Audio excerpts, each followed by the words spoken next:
The Truth is a Terrible Business Model. An essay by Matt Ruby. That's me.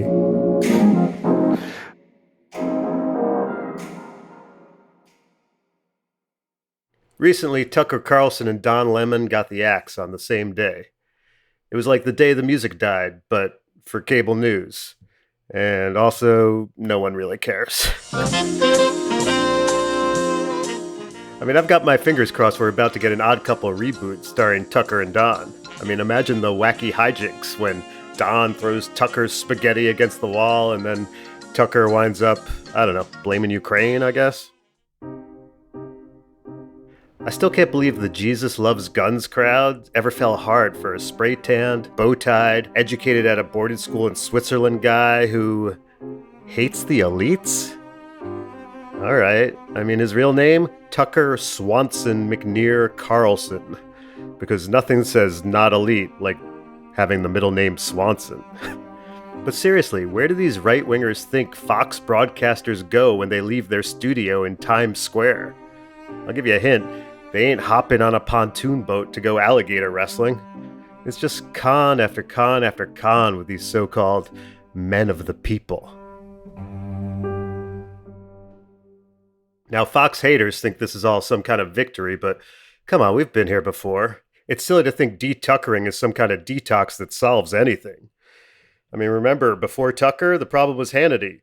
And before that, it was O'Reilly. And don't forget the shenanigans of past boogie casters like Megyn Kelly and Glenn Beck. It's time we stop fooling ourselves. It ain't the mouthpiece, it's the time slot.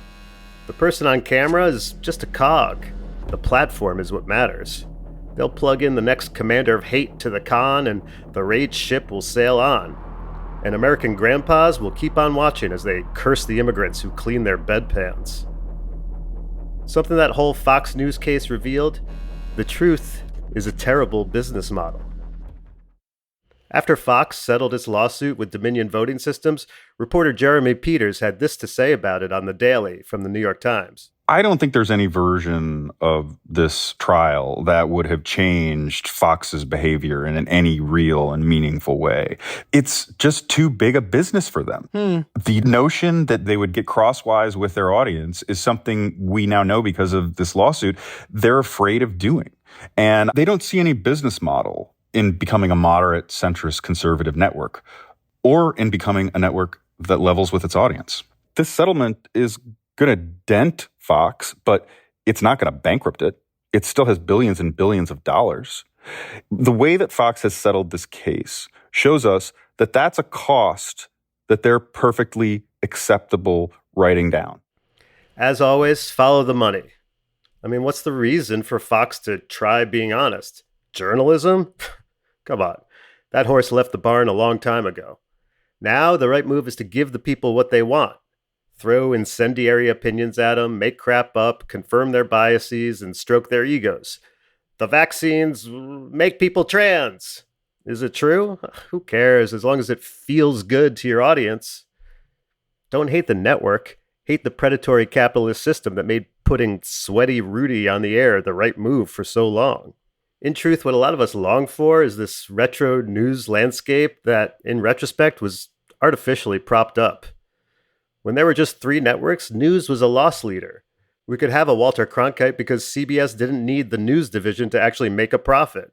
Now, every fraction of a rating point counts, so goodbye factual Cronkite. And that's the way it is. And hello rage screamer Janine Pirro. In anarchy and chaos. Meanwhile, newspapers were buoyed by classified ads until Craigslist came along and pulled the rug out from all that. Now, journalism is left to fend for itself, and it's withering away.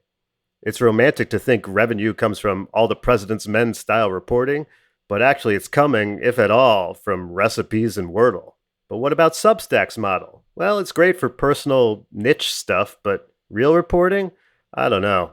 Good luck finding a Substacker willing to tell all their paying subscribers they're a bunch of dumb schmucks. The incentives are all toward congratulating the choir for getting it. I mean, except, of course, my Substack readers at mattruby.substack.com. Subscribers there truly do get it, and most certainly are not Okay, anyway, moving on. This isn't just happening in journalism, it's happening everywhere. Why would you take a nuanced, middle of the road stance when you see all your edgy, hot taking peers gaming the algorithm with a bunch of bullshit? No one wants to swim upstream and lose money doing it. So now we're left with just the coals of truth. And each day we pour more deep fakes, Photoshop portraits, and Drake singing the weekend tunes atop the embers. Good luck sussing out real from fake in the future. The truth is now negotiable. At least that's what ChatGPT just told me.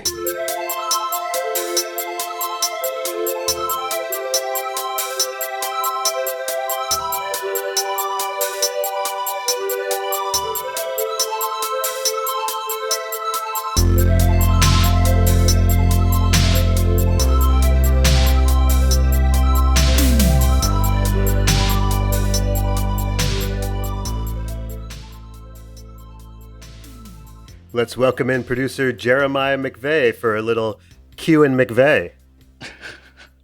See what I did there? Yeah, I'm not sure how I feel about that, honestly. So my first point is, how much do you think it helped Tucker Carlson when Parks and Recreation came out with this character, Ron Swanson, that everybody loves? Do you think it upped the cred of his name just a little bit? I don't know, but they do have a lot in common as far as personality type goes. So, but probably not. I don't know if many people knew about his middle name being Swanson. Right, sure. That's definitely true. I didn't know about that, so I guess it didn't help him that much. I discovered it because I went to his Wikipedia page because I was about to write that he's a Dartmouth graduate. And I was like, do I actually know that? Or do I just think he seems a lot like a Dartmouth graduate? And so it turns out he didn't go to Dartmouth. He went to, I think, Trinity or some school in Connecticut. But like, he has that vibe. Well, look, you did more fact checking than he's ever done right there. So fair, there you go. Fair. So I guess like when you get down to it, I try to avoid, or I did try to avoid Tucker Carlson as much as I could. But, you know, I'd see him in clips online or in takedowns by other people or that kind of stuff. I mean, he always just seemed like the more palatable kind of network ready version of Alex Jones in this incarnation of Tucker Carlson anyway, because he's been through so many incarnations throughout the years, moving further and further to this reactionary right position that he may or may not actually believe, which is totally debatable. Same goes for Alex Jones, really, when you get down to it. But I don't know. Does he just seem like he's aiming for that palatable Alex Jones position, or that's what he was doing? And does that matter anymore? I mean, relatively speaking, I guess you could argue he's a little bit more high-minded than Alex Jones, who seems a bit off the rails and just like actually like dealing with mental health issues, whereas Tucker seems a little bit more conscientious about what he's doing and strategic and manipulative about his approach to things, which is probably why he reached a bigger platform than Alex Jones. But yeah, I think they're probably tapping into some primal thing amongst their core audience, which is like, we've been wronged and they're lying to us and the mainstream media is all BS, and, you know, they are doing something to we and, you know, all that, you know, populist kind of rile people up stuff. So there's certainly overlap on some level, but I'd say Tucker has, at least up to this point, was a little more strategic about how he approached it. Yeah, I think the main thing is they both seemed very much into replacement theory. Which, and also the way you have to sort of hide and massage replacement theory all the time is kind of fascinating to me, and as a Jew in part, because I'm like, okay, who's doing what to whom exactly, and who's behind why? You know, even the amount that we're hearing the phrase Soros-backed prosecutors nowadays is this constant sort of like, okay, I just think Soros-backed is a nice way to say the Jews are behind it. Yeah, I mean, it's definitely code for that. It has been for a while, but it's gained a new prominence in recent years, even beyond where it was. But skill in its own right nowadays. How do you get those ideas out to your audience, but also with via language that offers enough plausible deniability that if someone says you're like a monster, you can be like, no, I didn't say anything monstrous, you know? So it's just sort of like this game that we're all playing now. Right. Yeah. And of course the signature Tucker Carlson move was always, or rarely, I think, said the thing. He always asked the question about the thing. Right. Could it be this? Could it be that? But he never said it was that. Or yeah, it's always they're trying to do this. They're who is doing this? Like, Right. I just can we get a couple names? So you did bring up Substacks in there, and I'm kind of curious where you think those fit in a little more broadly than the quick mention of them in the piece. Like what do you think of people who move to Substack?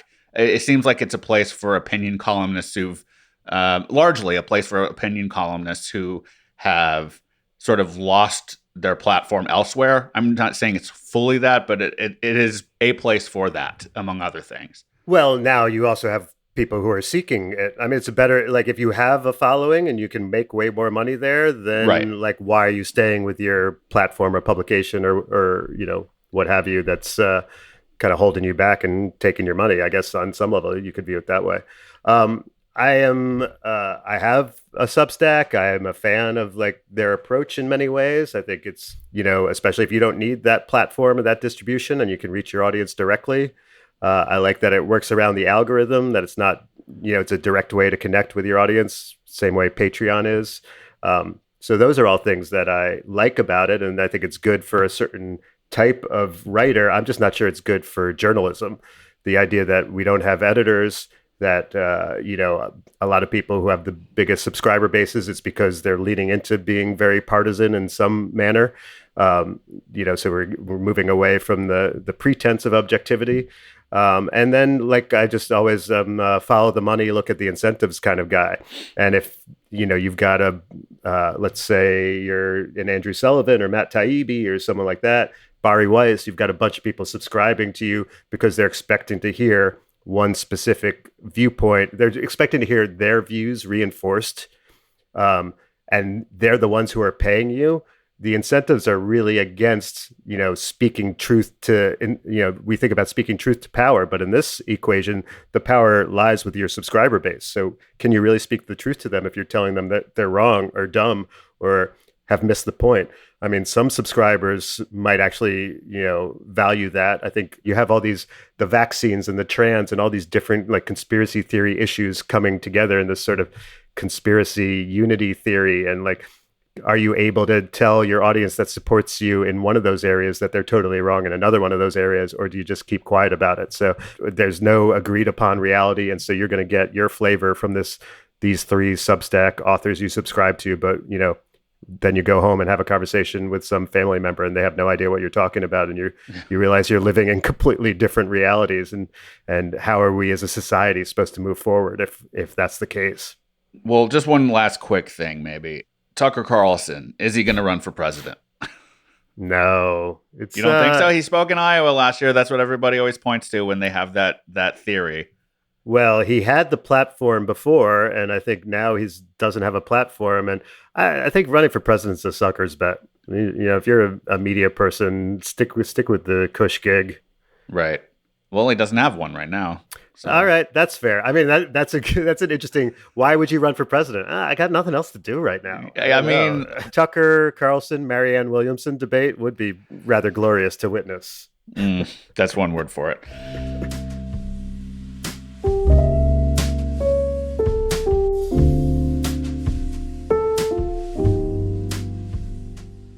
And now for some quickies. Every private karaoke room is basically an escape room to me. Hey, are you guys married? Well, no, but we run an Instagram account together. Oh, so it's serious. When I meditate, I'm supposed to listen to the sounds around me.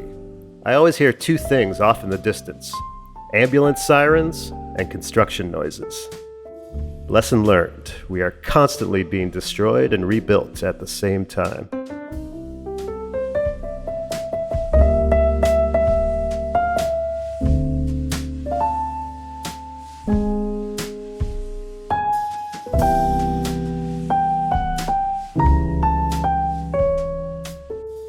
You can subscribe to or follow this show just about anywhere you listen to podcasts. If you have a moment, please rate and review the show on Apple Podcasts, Spotify, Good Pods, or anywhere else that allows you to do that. And when I say that, I mean, like, leave it a good review.